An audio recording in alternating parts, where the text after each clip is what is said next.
की चर्चा करते हैं अपने। तो ये जो मक्का और मदीना है, ये हम सब जानते हैं कि इनका पुराना नाम मख और मेदिनी था। आज भी वहाँ मक्केश्वर महादेव शिवलिंग है, वहाँ उसको ढक करके रखते हैं। जाने वाला मुसलमान उसको चूम करके आता है, जैसे हम शंकर भगवान के शिवलिंग के हाथ लगाते हैं वैसे वो उस पत्थर को हाथ लगा करके आते हैं। भारत से जो भी मुसलमान हज करने जाता है उसको हिंदू मुसलमान बोलते हैं, क्योंकि वहाँ के मुसलमानों को पता है कि भारत के जितने मुसलमान हैं ये धर्मांतरित होकर के मुसलमान बने, ये सब पहले हिंदू थे, असली मुसलमान नहीं है, इसलिए उनको हिंदू मुसलमान बोला जाता है। मुसलमान वहाँ जाता है तो मुंडन करवा के जाता है, जैसे हम हरिद्वार में जाते हैं या तिरुपति बालाजी में मुंडन करवाते हैं, किसी की मृत्यु हो जाती तो भी हम बाल कटवाते हैं। तो मुंडन करवा करके जाना हिंदू संस्कृति और सभ्यता का प्रतीक है।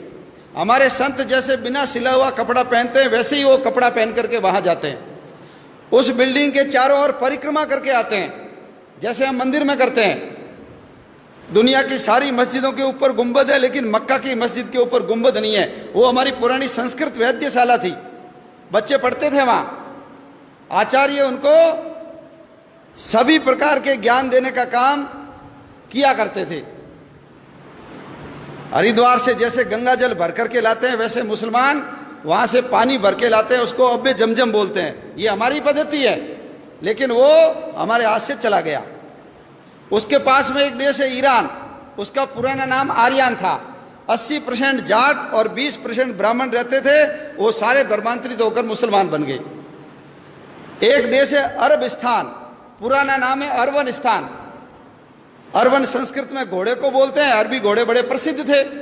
चेतक घोड़ा महाराणा प्रताप का अरबी घोड़ा ही था, तो वो हमारा अरवनिस्तान क्या बन गया, अरबिस्तान बन गया। अफगानिस्तान 1876 के अंदर बफर स्टेट के रूप में हमसे अलग किया और आजादी के आंदोलन से अंग्रेजों ने उसको काट दिया। 6.5 लाख वर्ग किलोमीटर की जमीन है वो। गांधारी वहीं की थी, दुर्योधन की मां आंखों पे पट्टी बांधी, पति अंधे, मैं भी नहीं देखूंगी। 1876 में हमारे हाथ से चला गया। 1904 में नेपाल हमारे से काट करके अलग किया। भगवान राम की ससुराल सीता माता जहां पैदा हुई वो नेपाल हमारे हाथ से चला गया। 1,47,000 वर्ग किलोमीटर का क्षेत्रफल है वहां। 1906 के अंदर उसके पास में एक भूटान नाम का देश है, 46,000 वर्ग किलोमीटर का क्षेत्रफल है। 1906 में हमसे काट करके अलग किया। 1916 ये जो तिब्बत है, जिसका पुराना नाम त्रिविष्टप है, 25 लाख वर्ग किलोमीटर का क्षेत्रफल है। दलाई लामा वहीं के रहने वाले हैं। और देश की आज़ादी के बाद जब 1962 में चाइना ने आक्रमण किया, तब तक वो हमारे पास था। उसकी विदेश नीति, उसकी रक्षा नीति, उसकी रक्षा का काम हमारी सेनाएं करती थी। लेकिन हिंदी चीनी भाई भाई पंचशील के सिद्धांत, नेहरू जी की गलती के कारण वो चाइना ने हमसे हड़प लिया, दबा लिया। आज वो जो तिब्बत है चाइना के पास चला गया। भारत और चीन के बीच में तिब्बत बहुत बड़ी भूमि थी, चाइना बॉर्डर से बहुत दूर था, लेकिन चाइना का बॉर्डर भारत के पास आकर के लग गया। 1935 भगवान राम ने जिस लंका को जीत करके सोने की लंका को ठोकर मार दी और अपने भाई लक्ष्मण को कहा जननी और जन्मभूमि स्वर्ग से बढ़कर है, वो 1935 में हमसे काट करके अलग कर दी। क्षेत्रफल कितना है, 66,000 वर्ग किलोमीटर। 1937 जिसको आज हम म्यांमार बोलते हैं, पुराना नाम है बर्मा, रंगून।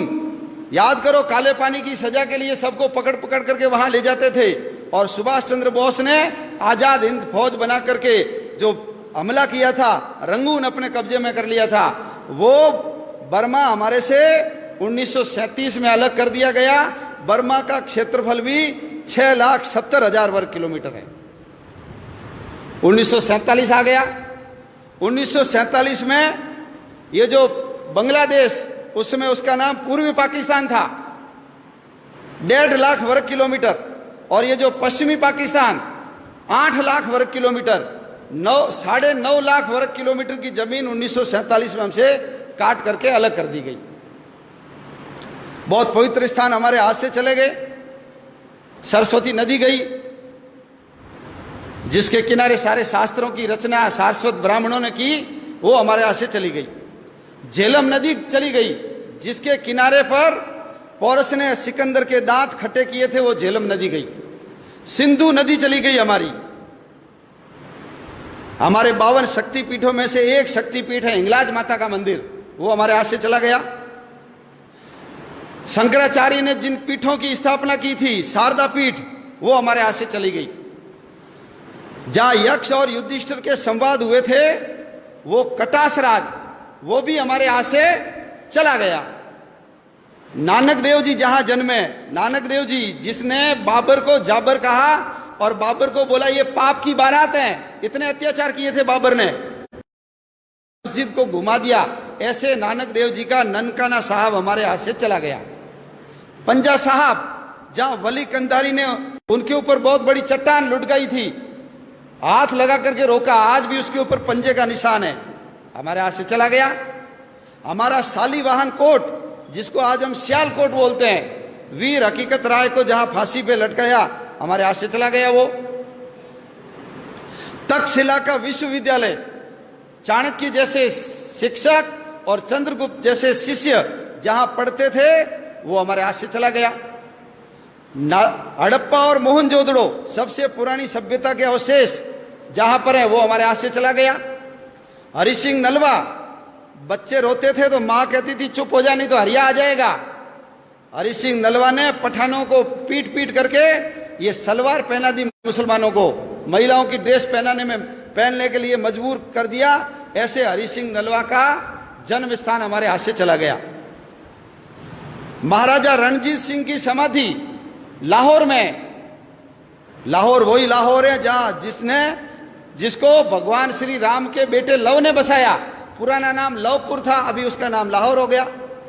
कुश ने जिस कुशपुर को बसाया था, उसका नाम वर्तमान में कुसूर है, वो भी हमारे हाथ से चला गया। कश्मीर हमारे हाथ से चला गया।